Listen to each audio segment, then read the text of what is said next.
ഇന്ന് നമുക്ക് പ്രണവ് മോഹൻലാൽ കേന്ദ്ര കഥാപാത്രത്തിലെത്തുന്ന ഡൈസ് ഇറേ എന്ന മലയാള സിനിമയുടെ കഥ നോക്കിയാലോ. മരണ വീട്ടിൽ ചെന്നപ്പോൾ നായകന് കിട്ടുന്ന ഒരു ഹെയർ ക്ലിപ്പ്. അന്നു മുതൽ നായകനെ വേട്ടയാടുന്ന ആത്മാവ്. ആ ഹെയർ ക്ലിപ്പിനും ആത്മാവിനും നായകനും എന്താണ് ബന്ധം എന്നൊക്കെ അറിയണ്ടേ?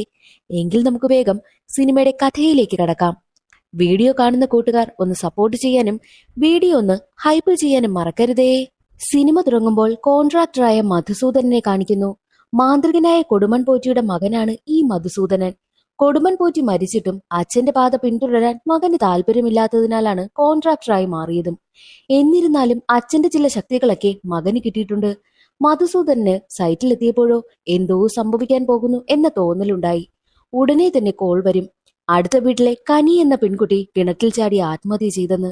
സംഭവ സ്ഥലത്തേക്ക് മധുസൂദനൻ എത്തുന്നുണ്ട്. ബോഡി പുറത്തേക്ക് എടുക്കുകയാണ്.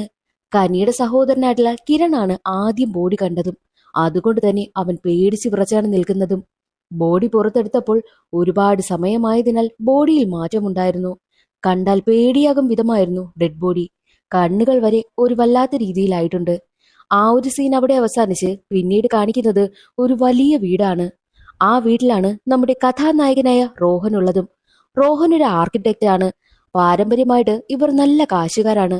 റോഹന്റെ അച്ഛനും അമ്മയും അങ്ങ് US-ലാ. റോഹൻ പോകാത്തതിന് കാരണം അച്ഛനായിട്ടുള്ള ശങ്കറിന് ഒരു കൺസ്ട്രക്ഷൻ കമ്പനിയുണ്ട്. ആ കമ്പനി നോക്കി നടത്തുന്നത് ഇപ്പോൾ റോഹനാണ്. അച്ഛനും അമ്മയും നാട്ടിലില്ലാത്തത് കൊണ്ട് തന്നെ റോഹൻ എപ്പോഴും പബ്ബ്, പാർട്ടി, ഫ്രണ്ട്സ് അങ്ങനെയൊക്കെ പറഞ്ഞാണ് നടക്കുന്നതും. റോഹന് ആത്മാർത്ഥമായിട്ടുള്ള പ്രണയമൊന്നുമില്ല. പക്ഷേ പെൺകുട്ടികളോടൊപ്പമൊക്കെ അവൻ സമയം ചിലവഴിക്കാറുണ്ട്. അങ്ങനെ റോഹന്റെ വീട്ടില് അന്നേ ദിവസം ഒരു പാർട്ടി നടക്കുകയാണ്. ഫ്രണ്ട്സ് എല്ലാവരും ഉണ്ട്. അവനൊപ്പം ഒരു ഗേൾഫ്രണ്ടുമുണ്ട്. പക്ഷേ അത് റോഹന്റെ ഗേൾഫ്രണ്ട് അല്ല, മറ്റാരുടെയോ ഗേൾഫ്രണ്ട് ആണത്. അങ്ങനെ പാർട്ടിയെല്ലാം കഴിഞ്ഞു നിൽക്കുന്ന സമയമായിരുന്നു റോഹന്റെ കൂട്ടുകാരൻ ഒരു കാര്യം റോഹനോട് പറയുന്നത്. അവർക്കൊപ്പം മുൻപ് പഠിച്ചിരുന്ന ഒരു പെൺകുട്ടി കനി, അവൾ ആത്മഹത്യ ചെയ്തെന്ന്. അതിന്റെ ചടങ്ങുകളൊക്കെ കഴിഞ്ഞു, നമുക്ക് അവിടെ വരെ പോകണ്ടേ എന്നും റോഹനോട് കൂട്ടുകാരൻ ചോദിക്കും. അങ്ങനെ റോഹനും കൂട്ടുകാരനും നേരെ കനിയുടെ വീട്ടിലേക്ക് പോകും. കനിയുടെ വീട്ടിൽ മരണാനന്തര ചടങ്ങുകളൊക്കെ കഴിഞ്ഞിട്ടുണ്ടായിരുന്നു. അവിടെ വെച്ച് മധുസൂദനെ റോഹൻ കാണുന്നുണ്ട്. റോഹന്റെ അച്ഛനെ മധുസൂദനെ നന്നായിട്ട് അറിയാം. ഇവർ രണ്ടുപേരും ഒരേ ഫീൽഡിലാണല്ലോ. അങ്ങനെ റോഹനാണെങ്കിൽ കനിയുടെ വീട്ടിലെത്തുമ്പോൾ അവളുടെ അച്ഛനോടും അമ്മയോടും എന്ത് സംസാരിക്കണമെന്നറിയാത്ത ഒരു അവസ്ഥയിൽ നിൽക്കുകയാണ്. റോഹന് നല്ല വിഷമവുമുണ്ട്. മാത്രമല്ല റോഹന് കനിയുടെ സഹോദരനായ കിരണിനെ നന്നായിട്ട് അറിയാം. അതുകൊണ്ട് തന്നെ കിരണിനെ കാണുവാനായിട്ട് റോഹൻ പോകും. പോകുന്ന വഴിയില് കനിയുടെ റൂം കാണുന്നുണ്ട്. റൂമിലേക്ക് കയറുകയാണ് റോഹൻ. റൂമില് ഒരു ടേബിളിന് മുകളിലായിട്ട് കനിയുടെ ഒരു ക്ലിപ്പ് ഇരിക്കുന്നത് കാണും. ആ ക്ലിപ്പ് കയ്യിലെടുത്തു വെച്ച് റോഹനാണെങ്കിൽ എന്തൊക്കെയോ കാര്യങ്ങൾ ആലോചിക്കുകയും സങ്കടപ്പെടുകയും ഒക്കെ ചെയ്യുന്നുണ്ട്. അതിനുശേഷം കിരണിനടുത്തേക്ക് പോകും. കിരണാണെങ്കിൽ റോഹനെ കണ്ടപ്പോൾ എന്ത് പറയണമെന്നറിയാത്ത അവസ്ഥ. അവനാണെങ്കിൽ പേടിച്ച് സങ്കടത്തോടു കൂടി നിൽക്കുകയാണ്. ചേട്ടാ, ചേച്ചിയെ കിണറ്റിൽ കണ്ടത് ആദ്യം ഞാനാ. ചേച്ചിയുടെ മുഖമൊക്കെ വല്ലാത്തൊരവസ്ഥയിലിരിക്കുകയായിരുന്നു. അതൊന്നും എന്റെ മനസ്സിൽ നിന്ന് പോകുന്നില്ല എന്ന് പറഞ്ഞാണ് കിരൺ സങ്കടപ്പെടുന്നതും. അവനെ ഒരുപാട് റോഹൻ ആശ്വസിപ്പിക്കും. അതിനുശേഷം റോഹനാണെങ്കിൽ നേരെ തന്റെ വീട്ടിലേക്കും എത്തുന്നു. എന്നാൽ വീട്ടിലെത്തി തന്റെ റൂമിലേക്ക് വരുമ്പോൾ അവന്റെ റൂമിലെ ടേബിളിന് മുകളിലായിട്ട് കനിയുടെ അതേ ക്ലിപ്പ് ഇരിക്കുന്നത് കാണും. ക്ലിപ്പ് കയ്യിലെടുത്ത് വെച്ച് നോക്കിയ റോഹനാണെങ്കിൽ അത് വലിയ കാര്യമാക്കാതെ തന്റെ മേശയ്ക്കുള്ളിലിടും. അതിനുശേഷം റോഹനാണെങ്കിൽ ഉറങ്ങുവാനായി വന്ന് കിടക്കുകയാണ്. റോഹന് നല്ല ക്ഷീണമുണ്ടായിരുന്നു. അതുകൊണ്ട് തന്നെ കിടന്ന ഉടൻ തന്നെ അവൻ ഉറങ്ങിപ്പോകും. അതേസമയം റോഹന്റെ വീടിന് പുറത്തായിട്ട് എന്തോ ചിലങ്കയുടെ ശബ്ദമൊക്കെ കേൾക്കും. അവൻ ആ ശബ്ദം കേട്ട് പുറത്തേക്ക് വന്ന് നോക്കുന്നുണ്ട്. എന്നാലും ചെറിയൊരു പേടിയുള്ളത് കൊണ്ട് തന്നെ റോഹൻ കതകെല്ലാം ഭദ്രമാക്കി അടച്ച് റൂമിലേക്ക് പോകുന്നു. എന്നാൽ റൂമിൽ വന്ന് കിടന്നതും വീണ്ടും അതേ ശബ്ദങ്ങൾ കേൾക്കുകയും അവന്റെ തലയിൽ ആരോ തലോടുന്നത് പോലെയൊക്കെ തോന്നുമുണ്ട്. റോഹൻ വല്ലാതെ പേടിയാകുവാനും തുടങ്ങി. ആ സീൻ അവിടെ കാട്ടായി പിന്നീട് കാണിക്കുന്നത് മധുസൂദന്റെ വീടാണ്. മധുസൂദന്റെ സുഖമില്ലാത്ത അമ്മയുടെ കാര്യമൊക്കെ നന്നായിട്ട് നോക്കുന്നത് മധുസൂദനായിരുന്നു. അമ്മ മധുസൂദനോട് ചോദിക്കുന്നുണ്ട്, നിനക്ക് ഈ ജോലിയൊക്കെ കളഞ്ഞിട്ട് അച്ഛന്റെ ജോലി ചെയ്തൂടെ? നിനക്ക് അച്ഛന്റെ അതേപോലുള്ള ശക്തികളുണ്ട്. അതുകൊണ്ട് തന്നെയല്ലേ കനി മരിക്കുന്നതിന് മുൻപ് അവൾക്ക് എന്തോ സംഭവിക്കാൻ പോകുന്നു എന്ന തോന്നൽ നിനക്കുണ്ടായതും. നീ അവളുടെ വീട്ടുകാരോട് അത് പറഞ്ഞിരുന്നുവെങ്കിൽ ഇതൊന്നും ചിലപ്പോൾ തടയാൻ കഴിയുമായിരുന്നല്ലോ. നിനക്കതിനുള്ള ശക്തിയുണ്ട്. അതുകൊണ്ട് അച്ഛന്റെ ജോലി നീ ചെയ്യണമെന്നും അമ്മ പറയും. എന്നാൽ മധുസൂദന് അതിന് താല്പര്യമില്ല. അതുകൊണ്ട് തന്നെ അമ്മ പറയുന്നത് മൈൻഡ് ചെയ്യാതെയാണ് മധുസൂദൻ അവിടെ നിന്ന് എഴുന്നേറ്റ് പോകുന്നതും. അതിനുശേഷം കാണിക്കുന്നത് റോഹന്റെ വീടാണ്. റോഹൻ എന്നത്തെയും പോലെ വീണ്ടും രാത്രി ഉറങ്ങുവാനായി കിടക്കുന്നു. എന്നാൽ അപ്പോഴും റോഹന്റെ തലയിൽ ആരോ തടവിയിട്ട് പോവുകയാണ്. റോഹനാണെങ്കിൽ ഞെട്ടിയുണരും. അവൻ അവിടെ ആരെങ്കിലും ഉണ്ടോ എന്നൊക്കെ പരിശോധിച്ചു നോക്കും. അതേ സമയം തന്നെ ഒരു അദൃശ്യ ശക്തി വന്ന് റോഹനെ തല്ലുകയാണ്. അവൻ ഒരുപാട് ഇടി കിട്ടും. അവസാനം ഇടികൊണ്ടവന്റെ ബോധം പോവുകയാണ്. അടുത്ത ദിവസം ജോലിക്കാരിയും സെക്യൂരിറ്റിയും വന്ന് വിളിച്ചപ്പോഴാണ് റോഹൻ എഴുന്നേറ്റതും. മാത്രവുമല്ല, റോഹനെ ഈ ഒരു അവസ്ഥയിൽ കണ്ട സെക്യൂരിറ്റി അവന്റെ അച്ഛനോട് വിളിച്ച് കാര്യങ്ങളെല്ലാം പറഞ്ഞിട്ടുണ്ട്. റോഹൻ അത് കേട്ടതും വല്ലാത്ത ദേഷ്യം വരും. കാരണം റോഹൻ എന്തെങ്കിലും പ്രശ്നം നാട്ടിലുണ്ടെന്ന് അച്ഛൻ അറിഞ്ഞു കഴിഞ്ഞാൽ ഉടനെ തന്നെ US വരുവാനായും പറയും. അവൻ പേടിച്ചതുപോലെ തന്നെ നടന്നു. അച്ഛൻ വിളിച്ചിട്ട് അടുത്ത ആഴ്ച തന്നെ നീ കയറി വരണമെന്നും അവനോട് പറയുന്നുണ്ട്. 2 ദിവസമായിട്ട് അവൻ ആകെ അവിടെ പ്രശ്നങ്ങൾ അനുഭവിക്കുന്നത് കൊണ്ട് തന്നെ തിരിച്ചു കയറി പോകുവാനായിട്ടും അവൻ തീരുമാനിക്കുന്നു. എന്നാൽ എന്നത്തെയും പോലെ രാത്രി വീണ്ടും അവന്റെ തലയിലൊക്കെ ആരോ തടവുന്നത് പോലെയും അവന് തോന്നുന്നുണ്ട്. അവൻ കുറേ കാര്യങ്ങൾ ചിന്തിക്കും. എന്തെന്നാൽ റോഹനും കനിയും പണ്ട് പഠിച്ചിരുന്ന സമയത്ത് ഡേറ്റിംഗിലായിരുന്നു. ആ സമയത്ത് എപ്പോഴും ഈ കനി റോഹന്റെ തലയിൽ തടവുമായിരുന്നു. അതുപോലെ തന്നെയാണല്ലോ ഇപ്പോൾ സംഭവിച്ചുകൊണ്ടിരിക്കുന്നതും. കനിയുടെ വീട്ടിൽ പോയിട്ട് വന്നതിന് ശേഷമാണ് തനിക്ക് അങ്ങനെ ഫീൽ ചെയ്യുവാനായും തുടങ്ങിയത്. തന്റെ മുടി കനിക്ക് ഒരുപാട് ഇഷ്ടമായതുകൊണ്ടാണ് അവൾ ഇങ്ങനെ തടവാറുണ്ടായിരുന്നതും. അപ്പോൾ തന്റെ ദേഹത്തുണ്ടായിരുന്ന ഈ പരിക്കുകൾക്കെല്ലാം കാരണം അവളായിരിക്കുമെന്ന് ചിന്തിച്ച് ഉടനെ തന്നെ റോഹൻ തന്റെ മുടിയാണെങ്കിൽ അങ്ങ് മൊട്ടയടിച്ച് കളയുന്നു. അടുത്ത ദിവസം റോഹനാണെങ്കിൽ മധുസൂദനെ കാണുവാനായും എത്തും. എന്നിട്ട് മധുസൂദനോട് കുറെ കാര്യങ്ങളൊക്കെ തുറന്നു പറയുകയാണ്. എങ്ങനെ പറയണമെന്ന് എനിക്കറിയത്തില്ല, പക്ഷേ എന്നാലും ഞാൻ എൻ്റെ മനസ്സിലുള്ള കാര്യങ്ങളെല്ലാം നിങ്ങളോട് തുറന്നു പറയുകയാ. പഠിച്ചിരുന്ന സമയത്ത് ഞാനും കനിയും ഒരു 2 വർഷത്തോളം ഡേറ്റിംഗിലായിരുന്നു. കനിക്കാണെങ്കിൽ എന്നെ ഒരുപാട് ഇഷ്ടമായിരുന്നു. അവൾ എപ്പോഴും എന്റെ തലയിൽ തടവാറുണ്ടായിരുന്നു. അവൾക്ക് എന്റെ മുടി ഒരുപാട് ഇഷ്ടമാ. എന്നാൽ ഒരു ദിവസം കനി എന്നോട് വിവാഹം കഴിക്കണമെന്ന് ആവശ്യപ്പെട്ടു. പക്ഷേ എനിക്കതിന് താല്പര്യമില്ലായിരുന്നു. ഞാനത് അവളോട് തുറന്നു പറയുകയും ചെയ്തു. പിന്നീട് ഞങ്ങൾ കണ്ടിട്ടില്ല. എന്നാൽ പിന്നെ ഞാൻ അറിഞ്ഞത് കനി ആത്മഹത്യ ചെയ്തു എന്ന വാർത്തയാണ്. എന്നാൽ ഇപ്പോൾ കുറച്ച് ദിവസങ്ങളായിട്ട് എന്നെ അവൾ ഒരുപാട് ഉപദ്രവിക്കുന്നു. അവൾ പണ്ട് എന്റെ തലയിൽ തടവുന്നത് പോലെയൊക്കെ രാത്രി എനിക്ക് സംഭവിക്കുന്നുണ്ട്. മാത്രമല്ല, അവളാണ് എന്നെ ഇത്രയും ഉപദ്രവിച്ചത്. എന്റെ ദേഹത്തെ മുറിവുകളൊക്കെ നോക്കുവാനായിട്ടും റോഹൻ മധുസൂദനോട് പറയും. അല്ല, ഇതിന് ഞാൻ എന്ത് ചെയ്യാനാ? എന്നോട് ഇതൊക്കെ പറഞ്ഞിട്ട് എന്ത് കാര്യമെന്ന് മധുസൂദനെ ചോദിക്കുമ്പോഴോ കനിയുടെ വീട്ടിൽ ഈ കാര്യങ്ങളൊക്കെ പറഞ്ഞ് ഈ പ്രശ്നത്തിന് എന്തെങ്കിലും പരിഹാരം കണ്ടെത്തി തരണമെന്നായിരുന്നു റോഹൻ പറഞ്ഞതും. കനിയുടെ മരണാനന്തര ചടങ്ങുകളൊക്കെ കുറച്ചു കഴിഞ്ഞു. ഇനി 16ന്റെ ചടങ്ങ് കൂടിയുണ്ട്. അത് കഴിഞ്ഞിട്ട് നമുക്ക് ആലോചിക്കാമെന്നായിരുന്നു മധുസൂദന്റെ മറുപടിയും. അവിടെ നിന്നും വീട്ടിലേക്ക് എത്തിയ റോഹൻ ഇനി ഈ വീട്ടിലെ ലൈറ്റുകളൊന്നും ഓഫാക്കാൻ പാടില്ല എന്നും ജോലിക്കാരോട് പറയുന്നുണ്ട്. ആ സീൻ അവിടെ കട്ടായി പിന്നീട് കാണിക്കുന്നത് കനി മരിച്ചതിന്റെ 16ാം ദിവസത്തെ ചടങ്ങ് നടക്കുന്നതാണ്. ആ ചടങ്ങിൽ പങ്കെടുക്കുവാനായിട്ട് റോഹനും എത്തുന്നുണ്ട്. 16ാം ദിവസത്തെ ചടങ്ങ് കഴിയുമ്പോൾ കനിയുടെ ശല്യം ഇനി തനിക്ക് ഉണ്ടാകില്ല എന്നാണ് റോഹൻ കരുതിയതും. അതേ സന്തോഷത്തിൽ ചടങ്ങുകളെല്ലാം കഴിഞ്ഞ് റോഹൻ തന്റെ വീട്ടിലേക്ക് വരും. US പോകുന്നത് കൊണ്ട് തന്നെ കൂട്ടുകാർക്കൊക്കെ അവൻ പാർട്ടി നടത്തുകയാണ്. മാത്രമല്ല, കനിയുടെ സഹോദരനായ കിരണിനെയും വിളിച്ചിട്ടുണ്ട്. കിരണിനോട് റോഹന് പ്രത്യേക ഒരു സ്നേഹമുണ്ട്. എന്നാൽ കിരൺ ആണെങ്കിലോ വല്ലാത്ത സങ്കടത്തിലിരിക്കുകയാണ്. അവന് ടെറസിലേക്ക് കൂട്ടിക്കൊണ്ടുപോയ റോഹനാണെങ്കിൽ, നീ എന്തിനാ ഇങ്ങനെ വിഷമിച്ച് നടക്കുന്നത്? നീ ഇങ്ങനെ വിഷമിച്ചിരുന്നു കഴിഞ്ഞാൽ നിന്റെ ചേച്ചി തിരിച്ചു വരുമോ? ഇല്ലല്ലോ. പിന്നെ നീയും കൂടെ ഒന്ന് ഹാപ്പി ആകട്ടെ എന്ന് കരുതിയാ ഞാൻ നിന്നെ ഇവിടേക്ക് ക്ഷണിച്ചത് എന്നൊക്കെ അവനെ പറഞ്ഞ് സമാധാനിപ്പിക്കും. സംസാരിച്ചുകൊണ്ട് നിൽക്കുന്നതിനിടയിൽ തന്നെ അവിടെ ഒരു തണുത്ത കാറ്റ് വീശുകയും ഒരു അദൃശ്യ ശക്തി വന്ന് കിരണിനെ അവിടെ നിന്ന് പൊക്കിയെടുത്ത് ആ ഒരു ടെറസിന് മുകളിൽ നിന്നും താഴേക്കിടുവാനായും ഒരുങ്ങുന്നു. എന്നാൽ റോഹൻ എത്ര തന്നെ രക്ഷിക്കുവാനായി ശ്രമിച്ചിട്ടും നടന്നില്ല. കിരൺ താഴേക്ക് വീണു. അവന് നല്ല പരിക്ക് പറ്റുകയും ചെയ്തു. ഉടനെ തന്നെ അവനെ ഹോസ്പിറ്റലിലേക്കും കൊണ്ടുപോകും. വിവരമറിഞ്ഞ് കിരണിന്റെ വീട്ടുകാരും ഹോസ്പിറ്റലിൽ എത്തുന്നുണ്ട്. മധുസൂദനെ കാണുന്ന റോഹൻ പറയുന്നുണ്ട്, ഇതിനെല്ലാം പിന്നിൽ കനിയ. അവളാ അവനെ മുകളിൽ നിന്നും താഴേക്ക് തള്ളിയിട്ടത് എന്നുള്ള കാര്യം പറയുമ്പോൾ, ഇപ്പോൾ ഇവിടെ നിന്നൊന്നും സംസാരിക്കണ്ട, നീ വീട്ടിലേക്ക് പോ, നമുക്ക് ഈ കാര്യം പിന്നെ സംസാരിക്കാമെന്നും മധുസൂദൻ പറയുകയും ഉടനെ തന്നെ റോഹനെ അവന്റെ വീട്ടിലേക്ക് പറഞ്ഞു വിടുകയും ചെയ്തു. വീട്ടിലെത്തിയ റോഹനാണെങ്കിൽ കനിയുടെ ആ ഒരു ക്ലിപ്പ് തന്റെ കയ്യിലെടുത്ത് വെച്ച് നോക്കിക്കൊണ്ടിരിക്കുകയാണ്. വീട്ടിൽ ആരും തന്നെ ഉണ്ടായിരുന്നില്ല. പകൽ സമയത്ത് മാത്രമേ ജോലിക്കാരവിടെ നിൽക്കൂ. രാത്രി സമയത്ത് റോഹൻ ആ വീട്ടിൽ ഒറ്റയ്ക്കാണ്. അതേ സമയം തന്നെ ഒരു ചിലങ്കയുടെ ശബ്ദം കേൾക്കുകയും ആ ചിലങ്കയുടെ ശബ്ദം റോഹനടുത്തേക്ക് വരുവാനായും തുടങ്ങി. റോഹൻ വല്ലാതെ പേടിക്കുകയാണ്.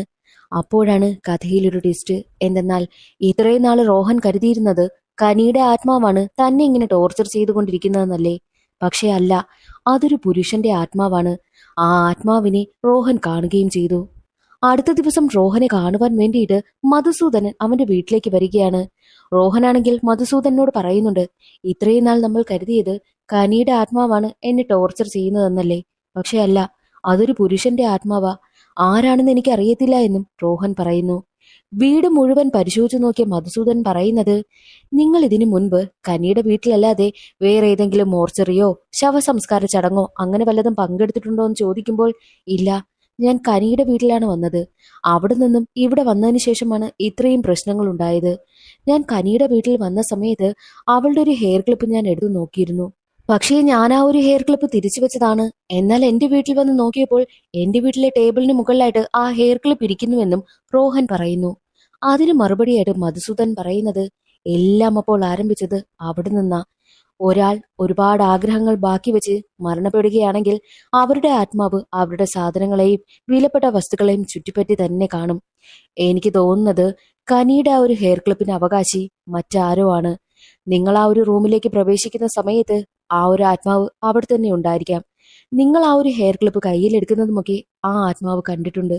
അപ്പോൾ മുതലാണ് നിങ്ങളെ അയാൾ പിന്തുടരാൻ തുടങ്ങിയതും നിങ്ങൾ ഉറങ്ങുന്നതും ഉണരുന്നതുമെല്ലാം അയാൾ ശ്രദ്ധിക്കാൻ തുടങ്ങിയതും. എന്തിന്, നമ്മളിപ്പോൾ സംസാരിക്കുന്നത് വരെ അയാൾ ശ്രദ്ധിക്കുന്നുണ്ടാകും. ഈ പ്രശ്നം എവിടെ നിന്ന് ആരംഭിച്ചോ അവിടെ തന്നെ പോയി അന്വേഷിക്കണമെന്നും മധുസൂദൻ പറയുന്നു. അങ്ങനെ റോഹനെയും കൂട്ടി നേരെ പോകുന്നത് കനിയുടെ വീട്ടിലേക്കാണ്. കനിയുടെ വീട്ടിൽ നിന്നും തന്റെ വീട്ടിലേക്ക് എത്തിയ ആ 2 ഹെയർ ക്ലിപ്പും കൊണ്ടാണ് റോഹൻ വന്നിരിക്കുന്നതും. അത് കനിയുടെ റൂമിൽ തന്നെ കൊണ്ടുവന്ന് വെക്കും. റൂം മുഴുവൻ പരിശോധിക്കുന്ന സമയത്ത് കനിയുടെ ചിലങ്ക അവിടെ കാണാനില്ല എന്നുള്ള കാര്യം മധുസൂദന് മനസ്സിലായി. അപ്പോൾ ഈ ചിലങ്ക കൊണ്ടുപോയിരിക്കുന്ന ആരോ ആണ് നിങ്ങളെ വേട്ടയാടിക്കൊണ്ടിരിക്കുന്നതും ഇതിനെല്ലാം പിന്നില്ലെന്നും മധുസൂദൻ പറയും. പക്ഷേ കനിയെക്കുറിച്ച് കൂടുതൽ അറിയണമെങ്കിൽ ആരോട് അന്വേഷിക്കണമെന്നും അവർ ചിന്തിക്കുന്ന സമയത്താണ് കനിയുടെ വീട്ടിലെ ജോലിക്കാരിയെ എൽസമ്മയെ കുറിച്ച് അവർക്ക് ഓർമ്മ വരുന്നതും. എൽസമ്മയുടെ വീട്ടിലെത്തിയ മധുസൂദനും റോഹനും കനിയെക്കുറിച്ച് അന്വേഷിക്കും. ആ കൊച്ചൊരു പാവമാ, അധികം ആരോടും മിണ്ടാട്ടമൊന്നുമില്ല. അവളാണെങ്കിൽ രാവിലെ ഡാൻസ് ക്ലാസ്സിൽ പോകും, നേരെ വീട്ടിലെത്തും. അല്ലാതെ അവളൊരു പ്രശ്നക്കാരിയൊന്നുമല്ല. ആ വീടിന് എന്തോ ശാപമുള്ളതാ. ദേ കണ്ടില്ലേ, ആ കിരണും ഇപ്പോൾ ഹോസ്പിറ്റലിൽ കിടക്കുന്നതെന്നും ജോലിക്കാരി പറയുന്നു. അത് കേട്ടതും റോഹന്റെ എല്ലാ കോൺഫിഡൻസും പോയി. മാത്രമല്ല റോഹൻ പറയുന്നുണ്ട്, കനിക്ക് വേറെ അഫെയർ ഒന്നും ഉണ്ടാകാൻ ചാൻസ് ഇല്ല. അവളുടെ ജീവിതത്തിൽ ഞാനല്ലാതെ മറ്റാരുമില്ല. മാത്രമല്ല അവളുടെ സ്വഭാവത്തിന് വേറെ ആരും വരാനും ചാൻസ് ഇല്ല എന്നുള്ള കാര്യം റോഹൻ പറയുന്നുണ്ട്. ഞാൻ കൂടുതലായിട്ട് അന്വേഷിച്ചിട്ട് എന്താണെന്ന് നാളെ അറിയിക്കാം. നിങ്ങൾ എന്തായാലും ആ വീട്ടിൽ ഇന്ന് താമസിക്കരുത്. ഏതെങ്കിലും കൂട്ടുകാരുടെ വീട്ടിലങ്ങനെ പോകുവാനായിട്ടും മധുസൂദൻ പ്രത്യേകം റോഹനോട് പറയുന്നുണ്ട്. മധുസൂദൻ പറയുന്നതനുസരിച്ച് റോഹൻ തന്റെ വീട്ടിലെത്തി സാധനങ്ങളൊക്കെ പാക്ക് ചെയ്ത് ഒരു കൂട്ടുകാരന്റെ വീട്ടിലേക്കും പോവുകയാണ്. അതിനുശേഷം കാണിക്കുന്നത് മധുസൂദന്റെ വീടാണ്. മധുസൂദൻ വീട്ടിലിരിക്കുന്ന സമയത്ത് നന്നായി കാറ്റ് വീശുകയും മധുസൂദന്റെ മുന്നിലുള്ള ചെയറെല്ലാം അനങ്ങുകയും ചെയ്തു. അത് കണ്ട് മധുസൂദന് ആദ്യമൊക്കെ പേടിയാകുമെങ്കിലും ഉടനെ തന്നെ മധുസൂദൻ ഓടിപ്പോയി പൂജാ റൂമിലെ വിളക്ക് കത്തിക്കുകയും എന്തൊക്കെയോ മന്ത്രം ചൊല്ലുകയും ചെയ്തു. അപ്പോഴാണ് അതെല്ലാം ഒന്ന് ശമിച്ചതും. അതോടുകൂടി ഇതിന് പിന്നിലെല്ലാം എന്താണ് നടക്കുന്നതെന്ന് കണ്ടുപിടിക്കണമെന്ന വാശി മധുസൂദനും ഉണ്ടായി. അടുത്ത ദിവസം മധുസൂദനൻ റോഹനെയും കൂട്ടി നേരെ പോകുന്നത് കനി ഡാൻസ് പഠിച്ച അതേ സ്ഥലത്തേക്കാണ്. അവിടെ കനിക്കൊരു ബെസ്റ്റ് ഫ്രണ്ട് ഉണ്ടായിരുന്നു. ആ പെൺകുട്ടിയെ വിളിച്ച് കനിയെക്കുറിച്ച് അന്വേഷിക്കുകയാണ്. കനി ഒരു പാവം കുട്ടിയാണ്, അവൾ അധികം പ്രശ്നങ്ങൾക്കൊന്നും പോകാറില്ല എന്നുള്ള കാര്യം കൂട്ടുകാരി പറയും. മാത്രവുമല്ല ഒരു കാര്യം കൂടി കനിയുടെ കൂട്ടുകാരി പറയുകയാണ്.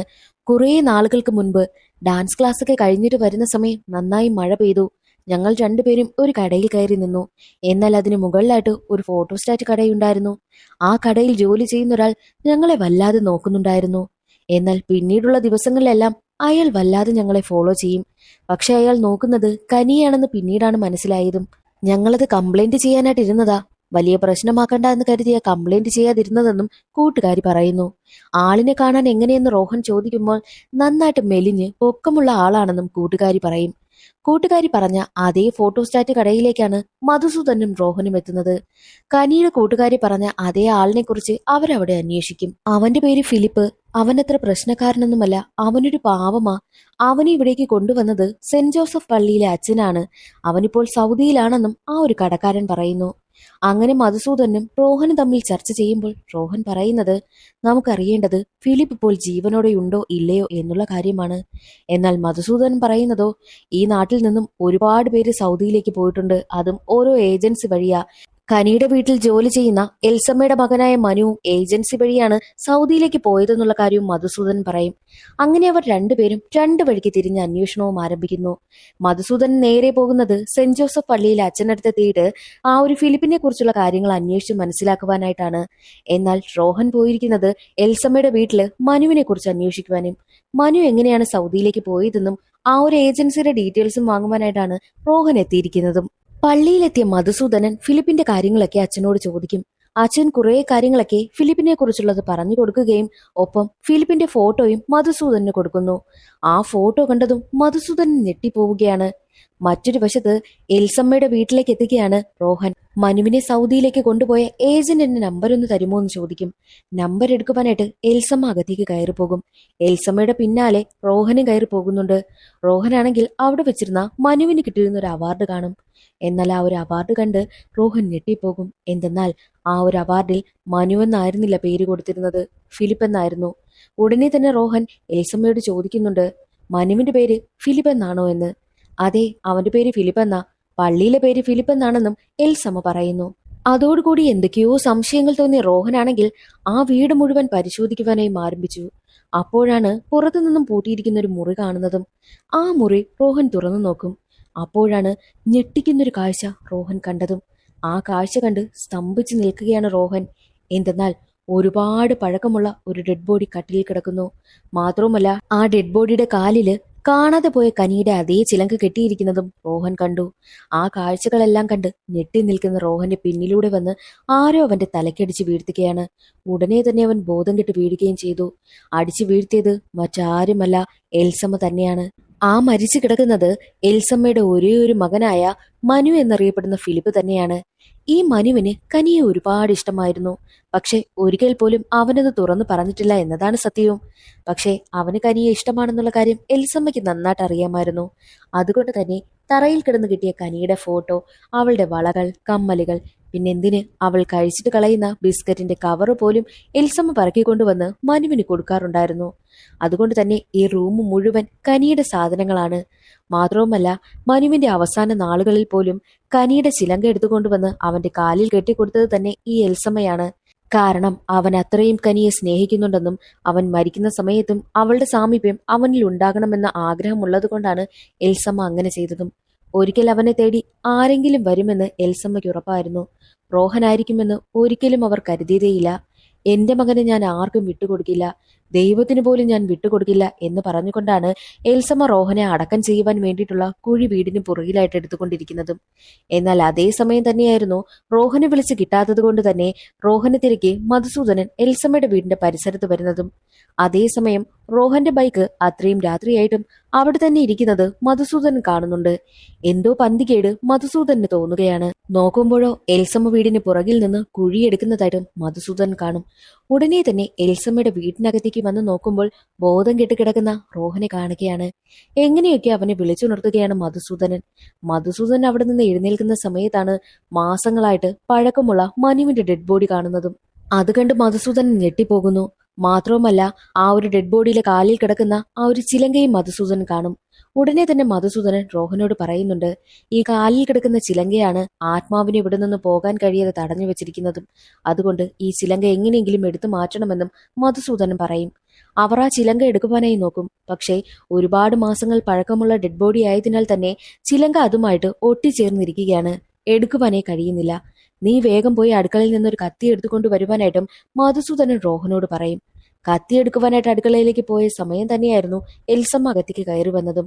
തന്റെ കയ്യിലിരുന്ന പിക്കാസ് കൊണ്ട് ഒരുപാട് റോഹനെ അവർ ഉപദ്രവിക്കുവാനായി നോക്കും. തലനാടിരിക്കെയാണ് ഓരോ വെട്ടിൽ നിന്നും റോഹൻ രക്ഷപ്പെട്ടതും. ഒടുവിൽ റോഹനാണെങ്കിലോ എൽസമ്മയെ അടിച്ചു വീഴ്ത്തിയിട്ട് കത്തിയും എടുത്തുകൊണ്ട് മധുസൂദനന്റെ അടുത്തേക്ക് പോകുന്നു. അതേസമയം തന്നെ മനുവിന്റെ ആത്മാവ് മധുസൂദനെ ഒരുപാട് ഉപദ്രവിച്ചുകൊണ്ടിരിക്കുകയാണ്. റോഹൻ വന്ന് നോക്കുമ്പോൾ കാണുന്നത് ആത്മാവിനാൽ ആക്രമിക്കപ്പെടുന്ന മധുസൂദനെയാണ്. എങ്ങനെയെങ്കിലും ആ ഒരു ചിലങ്ക അഴിച്ചു മാറ്റുവാനായിട്ട് റോഹൻ നോക്കും. പക്ഷേ പറ്റുന്നില്ല. അപ്പോഴേക്കും മധുസൂദനാണെങ്കിൽ ഒരുപാട് ആക്രമിക്കപ്പെട്ടിരുന്നു. ദേഷ്യമെന്ന റോഹനാണെങ്കിലോ തന്റെ കയ്യിലിരുന്ന കത്തി ഉപയോഗിച്ച് ആ ഒരു മൃതദേഹത്തിന്റെ കാല് മുഴുവൻ വെട്ടിയെടുത്ത് അവിടെയുണ്ടായിരുന്ന അടുപ്പിൽ കൊണ്ടുവന്നിടും. തീയിൽ കത്തിയെരിയാൻ തുടങ്ങിയതും ഒരു അലർച്ചയോടുകൂടി മനുവിന്റെ ആത്മാവ് അവിടെ നിന്ന് പോവുകയാണ്. അതേസമയം തന്നെ ആ റൂമിന് മുഴുവൻ തീ പിടിച്ചിരുന്നു. ബോധം വന്ന എൽസമ്മയാണെങ്കിൽ റൂമിന് തീ പിടിച്ചത് കണ്ട് തന്റെ മകനോടൊപ്പം താനും കത്തിയെരിഞ്ഞ് ചാകട്ടെ എന്ന് ചിന്തിച്ച് അതിനുള്ളിലേക്ക് പോകുവാനായി ശ്രമിക്കുമ്പോൾ റോഹൻ അവരെ തടയുകയും പുറത്തേക്ക് കൂട്ടിക്കൊണ്ടുവരികയും ചെയ്തു. എൽസമ്മ വല്ലാതെ തകർന്ന മാനസികാവസ്ഥയിലാണ് ഇരിക്കുന്നതും. അങ്ങനെ പ്രശ്നങ്ങളെല്ലാം അവസാനിച്ചു. എൽസമ്മയെ അവരുടെ സഹോദരൻ വന്ന് നാട്ടിലേക്ക് കൂട്ടിക്കൊണ്ടുപോയി. മധുസൂദനാണെങ്കിലോ തന്റെ കോൺട്രാക്ടർ ജോലിക്കൊപ്പം അച്ഛന്റെ ജോലി കൂടി ചെയ്യുകയാണ്. മറ്റൊരു വശത്ത് യുഎസിലേക്ക് പോകുവാൻ വേണ്ടിയിട്ട് സാധനങ്ങളൊക്കെ പാക്ക് ചെയ്യുകയാണ് റോഹൻ. അപ്പോൾ കനിയുടെ വീട്ടിൽ കണ്ട അതേ ഹെയർ ക്ലിപ്പ് അവന്റെ ബെഡിൽ കിടക്കുന്നതായിട്ട് അവൻ കാണും. അതവൻ കയ്യിലെടുത്ത് വെച്ച് നോക്കുന്ന സമയത്തായിരുന്നു ആരോ അവന്റെ തലമുടിയിൽ തഴുകുന്നതായിട്ട് അവന് തോന്നുന്നതും. അതെ, കനിയുടെ ആത്മാവ് തന്നെയാണ്. കനിയുടെ ആത്മാവ് അവനെ വിട്ടിട്ട് പോയിട്ടില്ല എന്നുള്ള കാര്യം അവന് മനസ്സിലായി.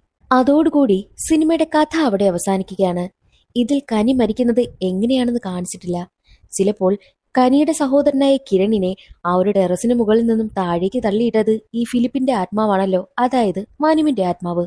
അപ്പോൾ ഈ മനു തന്നെയായിരിക്കാം മരിച്ചതിനു ശേഷം കനിയെ ആർക്കും കിട്ടണ്ട എന്ന് കരുതി മനുവിന്റെ ആത്മാവ് തന്നെയായിരിക്കാം അവളെ കിണറ്റിലേക്ക് തള്ളിയിട്ട് കൊന്നിട്ടുണ്ടാവുക. ഇതെന്റെ മാത്രം തോന്നല. നിങ്ങളുടെ അഭിപ്രായം എന്തെന്ന് കമന്റ് ചെയ്യാൻ മറക്കരുതേ. വീഡിയോ ഇഷ്ടമായാൽ ഒന്ന് സപ്പോർട്ട് ചെയ്യാനും മറക്കരുതേ. അടുത്തൊരു സിനിമയുടെ കഥയിൽ കാണാം. അതുവരെ എല്ലാ കൂട്ടുകാർക്കും ബൈ.